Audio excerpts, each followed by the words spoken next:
Bonjour à tous, soyez les bienvenus dans ce cours d'économétrie appliquée.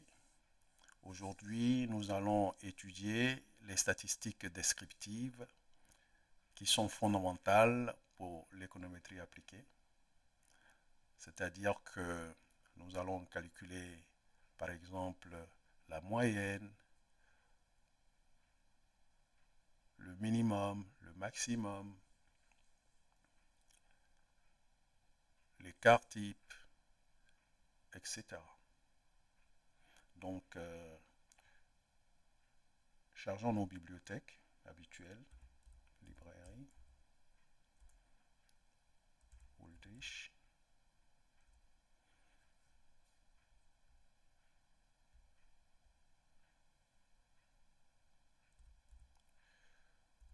librairie, ggplot, plot 2,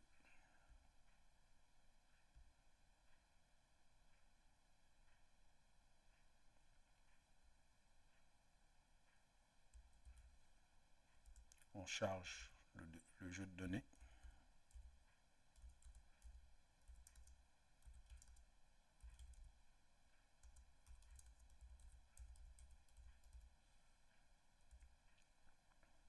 Data CO SALT 1. Donc,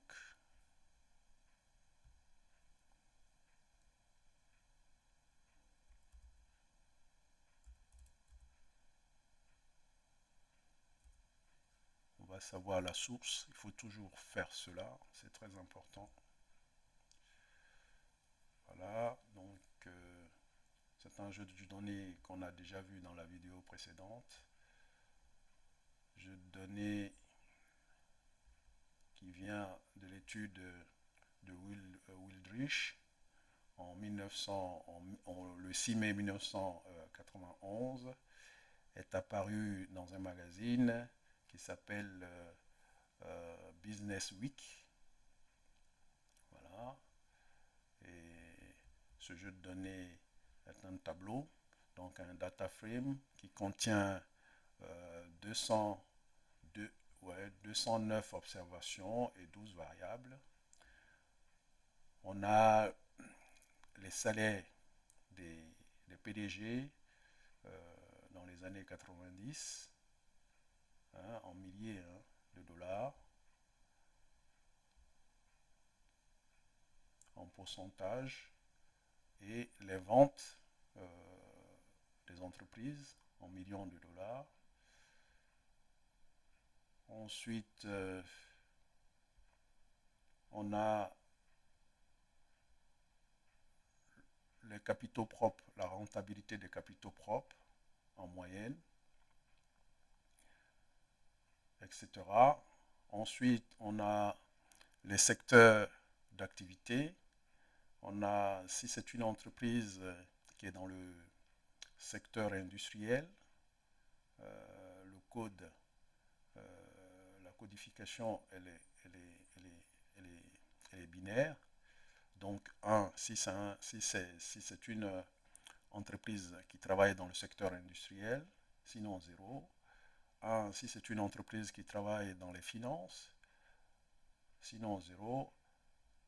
1, si c'est une entreprise qui fabrique des biens de consommation, ici, qui fabrique des biens de consommation.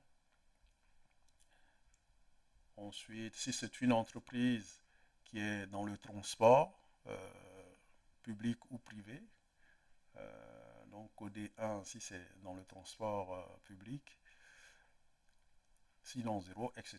etc. Donc, c'est ce jeu de données que plus tard nous allons faire des analyses approfondies sur ce jeu de données, mais aujourd'hui, comme c'est de la statistique descriptive que nous allons faire, nous allons nous intéresser à deux variables qui sont très importantes pour ce cours d'aujourd'hui, c'est-à-dire qu'on va s'intéresser à la rentabilité des capitaux propres, Return on Equity, qu'on avait étudié dans la vidéo précédente. Et cette fois-ci, on va essayer aussi de voir le lien qui existe, s'il y a une corrélation entre les capitaux propres, la rentabilité des capitaux propres et la fabrication des biens de consommation.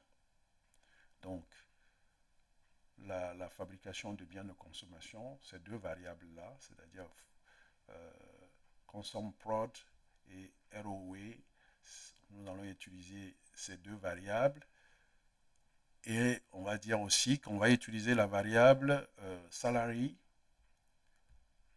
On va utiliser cette variable de PDG, le salaire de PDG. On va utiliser. Donc on va dire, on va utiliser trois variables. Dans un premier temps, on va prendre la variable salary pour calculer la moyenne, le salaire moyen des PDG, le salaire médian, etc., etc.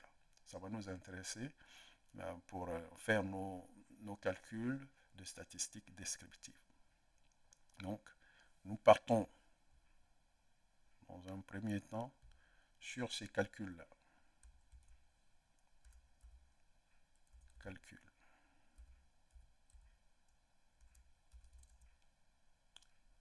Du salaire moyen.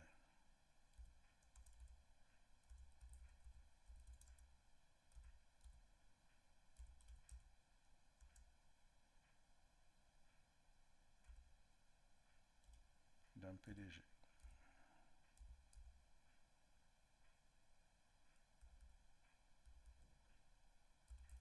De PDG.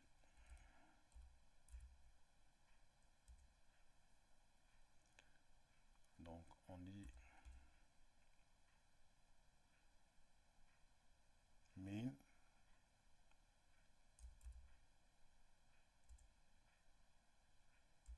fait appel à notre base de données. On sélectionne la variable.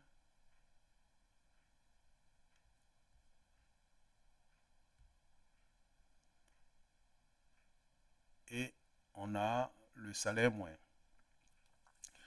Donc, comme c'est en milliers, on peut dire que un PDG touche en moyenne 1 million 281 dollars par an. Ça, c'est l'interprétation qu'on peut faire. Comme c'est en milliers de dollars, voilà, en milliers de dollars, comme ici, ça a indiqué, en milliers de dollars. Donc, si on multiplie par 1000, on peut tout simplement considérer qu'un PDG touche en moyenne 1 281 000 dollars par an. Ensuite, nous allons calculer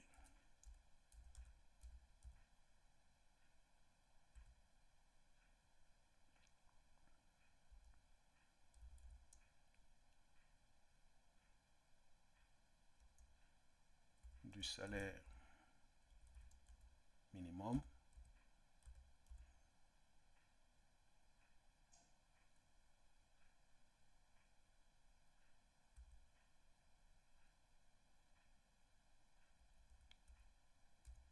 Minimum.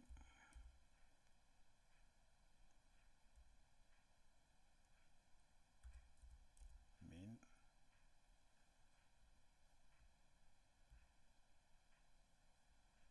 CO. Dollar. Salaire. Salary. Ensuite, on peut considérer qu'un PDG touche un salaire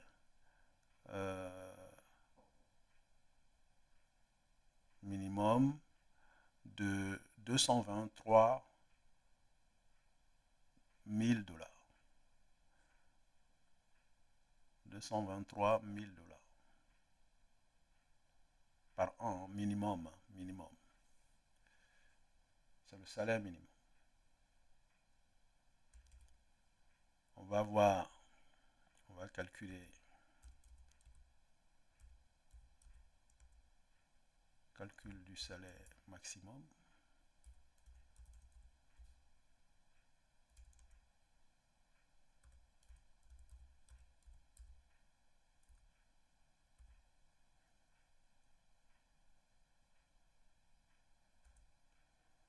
Donc max CO dollars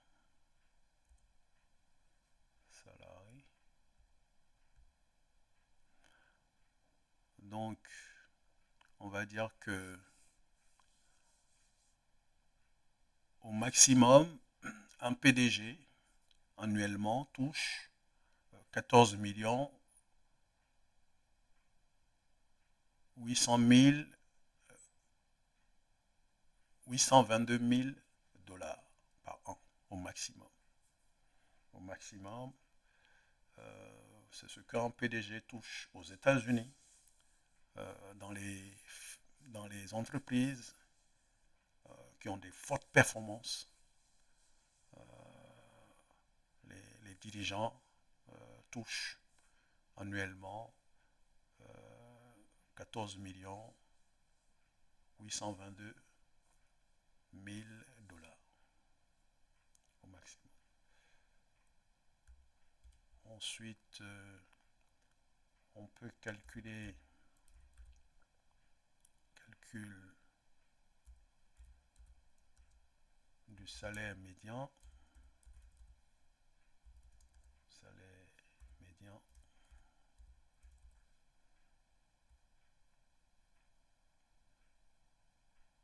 Donc, médian CO dollars salarié. Et on va voir ce que ça nous donne. Alors, le salaire médian est de, on va dire, de 1 million. 1 million. Un PDG touche, on va dire, 50%, comme c'est un salaire médian, 50% des PDG touchent moins d'1 million par an et 50% des PDG touchent plus d'1 million par an. C'est la façon la plus simple d'interpréter la médiane.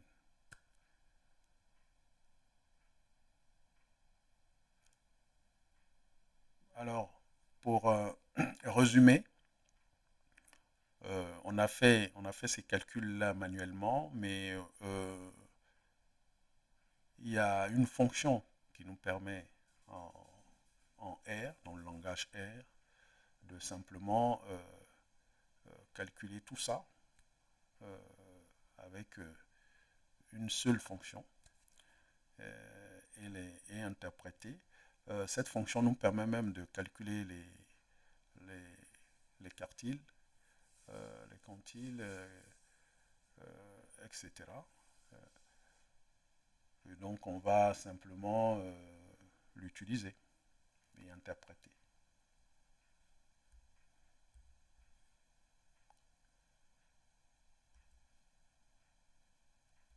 Résumé.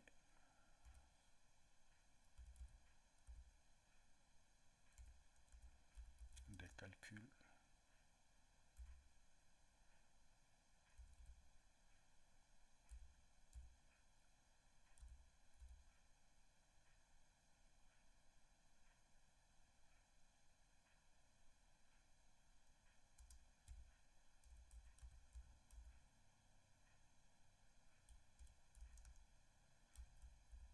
Par la fonction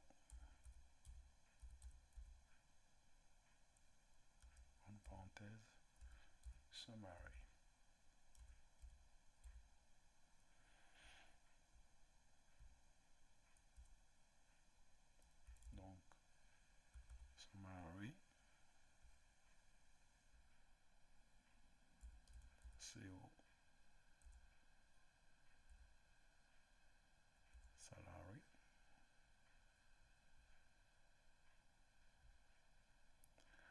Voilà les résultats qu'on a tout à l'heure interprétés. Le minimum, le maximum et le premier quartile, le troisième quartile et la médiane, la moyenne que nous avons interprété. Par contre, les quartiles, on ne les a pas interprétés et donc nous allons le faire.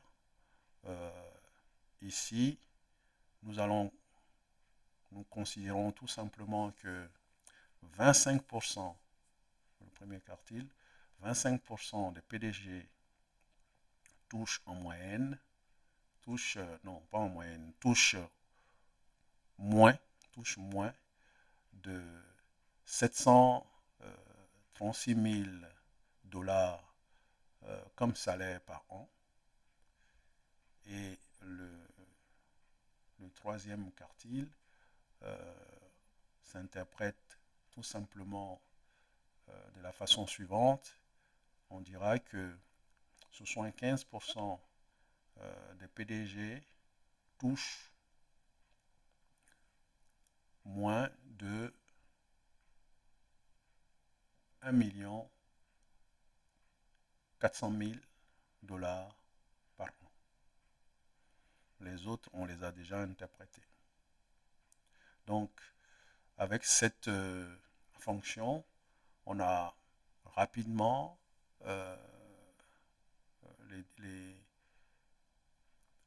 le minimum, le maximum, le premier quartile, le troisième quartile et la moyenne, le salaire moyen, le salaire médian en une fonction. On a déjà tout ça rapidement. Mais ici, comme nous sommes en train d'apprendre, on a fait manuellement, pas à pas. Voilà. Sinon, vous pouvez le faire dans une étude très rapidement, en une touche, pour aller plus vite et interpréter vos résultats.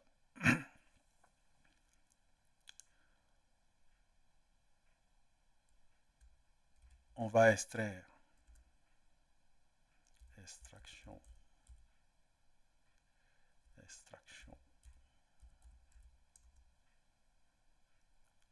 de la variable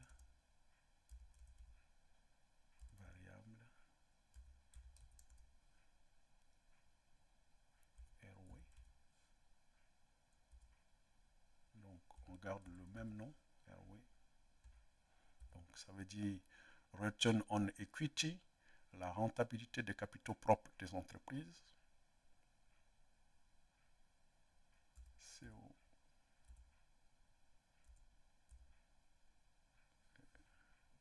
et la variable ROE.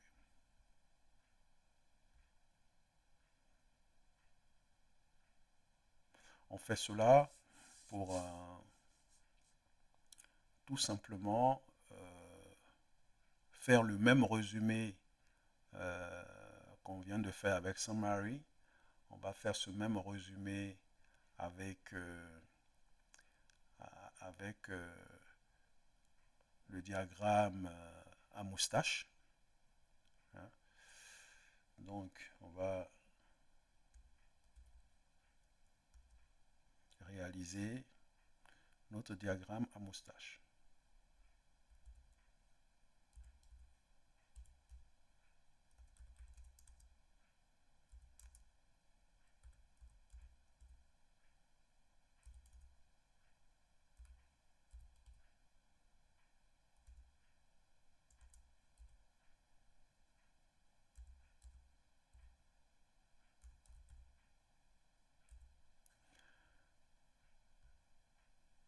Donc, le diagramme à moustache nous permet aussi de faire le même résumé que Summary. Voilà. Donc, une fois que vous avez votre Summary, la fonction Summary vous permet de faire ces calculs de minimum, premier quartile, médian, moyenne, troisième quartile et le maximum. Pour visualiser cela, vous pouvez tout simplement réaliser votre box plot, voilà, qui vous donne la même chose.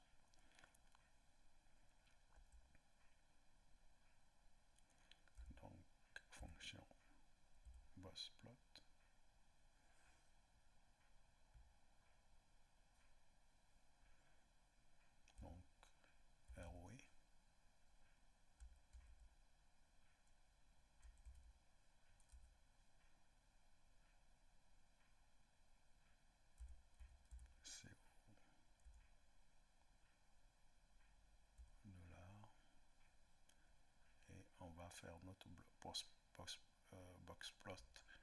On va utiliser le secteur de la production des biens de consommation, qui est codé 1 si l'entreprise travaille dans les biens de consommation, 0 sinon.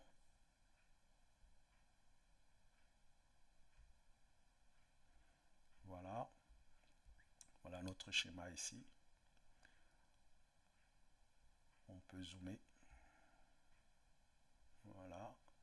Et on constate tout simplement que les entreprises qui travaillent dans les biens de consommation ont un salaire médian qui est entre 20 et 22, qui est entre, on va dire, voilà, effectivement, entre 22 et 23. Voilà, entre 22 000 et 23 000 dollars. Entre 22 et 23 000 dollars. Donc, et ceux qui ne sont pas, les entreprises qui ne sont pas dans ce secteur de la production de biens de consommation ont un salaire médian qui est entre, on va dire, 14 et 15 000. Entre 14 et 15 000. Voilà. Simplement. Voilà. Et on a le maximum et le minimum. Maximum, minimum. On a le premier quartile et le deuxième quartile et le troisième quartile ici, entre la médiane. Hein. Après, on a tout ce qu'on appelle les valeurs aberrantes, voilà, les outliers qui sont là, plus développés dans le secteur, dans les entreprises qui ne sont pas dans la production de biens de consommation. Voilà.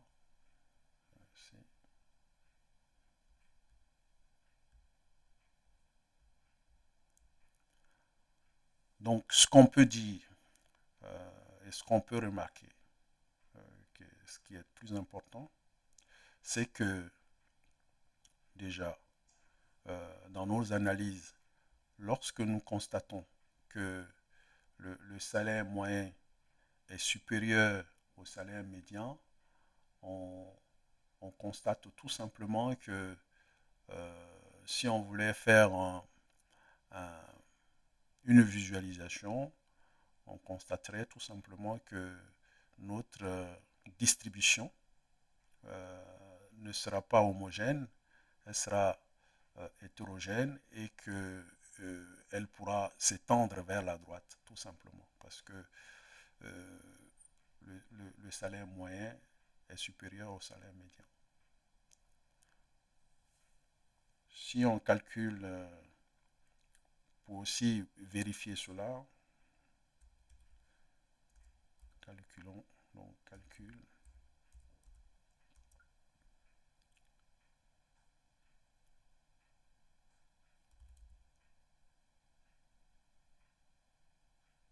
Calcul de l'écart type.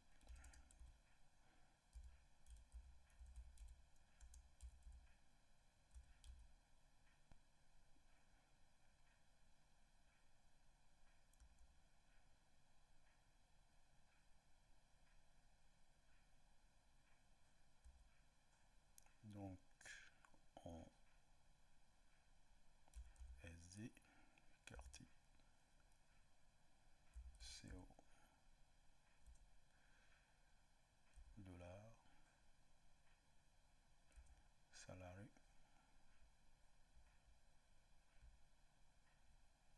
Effectivement,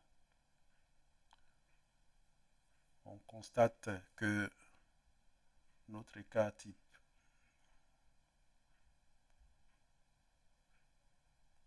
qui est de 1 372 000 dollars, un écart type, notre écart type salarial est de 1 372 000 dollars. C'est une dispersion qui tourne autour de la moyenne.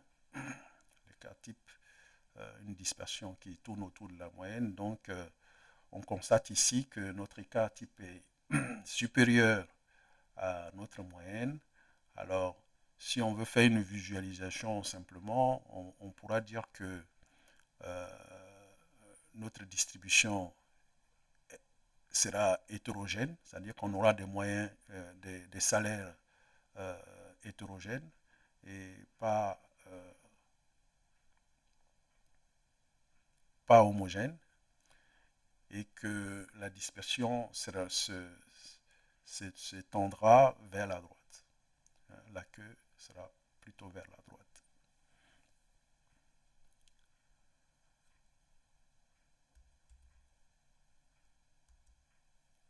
Nous allons ensuite calculer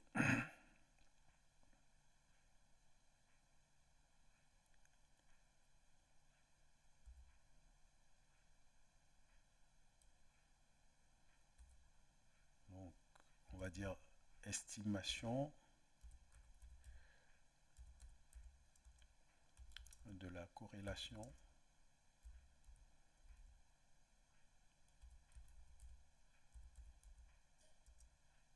entre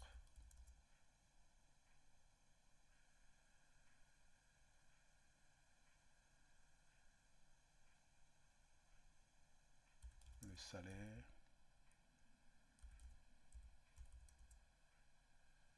de PDG et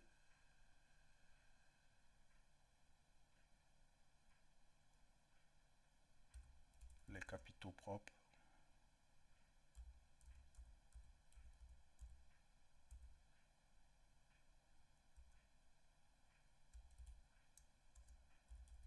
des entreprises.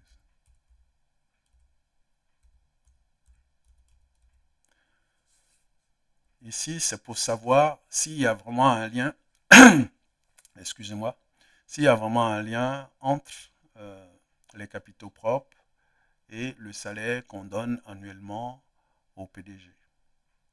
Voilà. Dans la vidéo précédente, on avait dit que les performances des entreprises sont liées à la rémunération des PDG, des présidents directeurs généraux.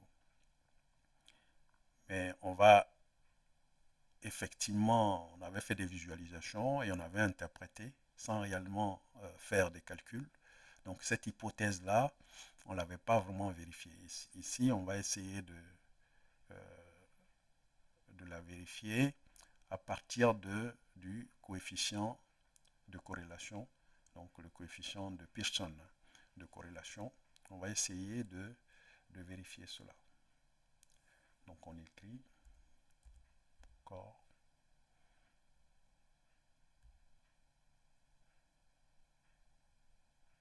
CO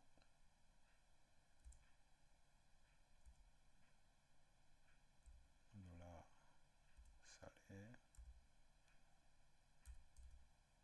CO dollar ROI.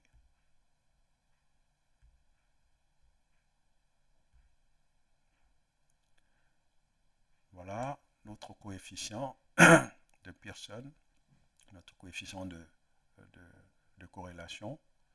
Voilà, on constate tout simplement qu'il est plus proche de 0, donc 0,11.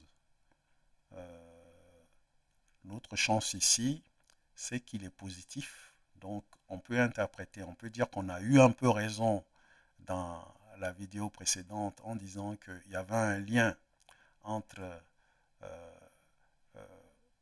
la performance sur la réalisation des capitaux propres, l'augmentation des capitaux propres des entreprises était liée à l'augmentation des salaires, des rémunérations des PDG.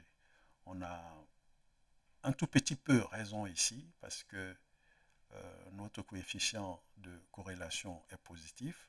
Donc ça veut dire que si le ROE, donc s'il y a augmentation des capitaux propres, il y aura une légère augmentation des salaires des PDG. Voilà. Donc il y a il y a un lien très faible, qui nous permet de dire que oui, lorsque les capitaux propres d'une entreprise augmentent annuellement, ça permet d'augmenter les salaires des PDG, mais très faiblement. Ça veut dire que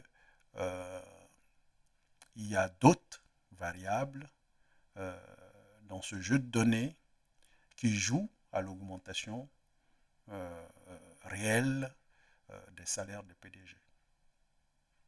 Et que les capitaux propres ne jouent qu'un petit rôle. N'a qu'une petite influence. Parce que notre coefficient ici, il est tout petit. Donc, proche de 0. Quand le coefficient de corrélation est égal à 0, il n'y a pratiquement pas de lien entre les deux variables. Donc, les variables ne s'influencent pas. Et comme ici, c'est proche de 0, le lien, il est très, la corrélation est très faible. Alors, mes amis, pour résumer, nous avons vu de façon simple les statistiques descriptives. On a calculé la moyenne, on a calculé le salaire médian, on a calculé le minimum, le maximum, on l'a fait manuellement. Et après, on a utilisé la fonction summary pour aller plus vite, qui nous a donné tout de suite ces résultats. C'est-à-dire que le minimum, le premier quartile, le salaire médian, donc la médiane, la moyenne, troisième quartile, et puis le maximum. Et puis derrière, on a essayé de voir comment se comportait la distribution si la moyenne était supérieure à la médiane, au salaire médian, ou si les cas types étaient supérieurs au salaire, à la moyenne.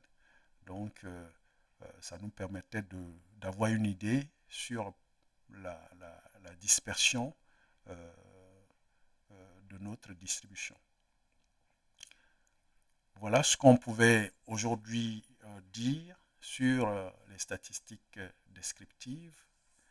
La prochaine fois, nous allons tout simplement entrer en profondeur et à partir du calcul des statistiques T, donc le test T, on va essayer de voir comment on met en relief le calcul réel d'une moyenne, d'un écart type, estimé, ce qu'on appelle l'erreur standard. Et à partir de là, ça va nous permettre de calculer notre test T, etc., etc. On peut aller plus loin, hein, calculer l'intervalle, etc. Donc on verra ça pour la prochaine fois. Aujourd'hui, on va s'arrêter là sur ces calculs simples qui sont des statistiques descriptives qui sont très utiles pour l'économétrie appliquée. Je vous remercie. N'oubliez pas de commenter, de mettre les commentaires. N'oubliez pas d'utiliser ce script sur vos propres données pour vous entraîner. Ici, c'est la meilleure façon de faire pour pouvoir être plus fort et mieux comprendre les choses. À très bientôt.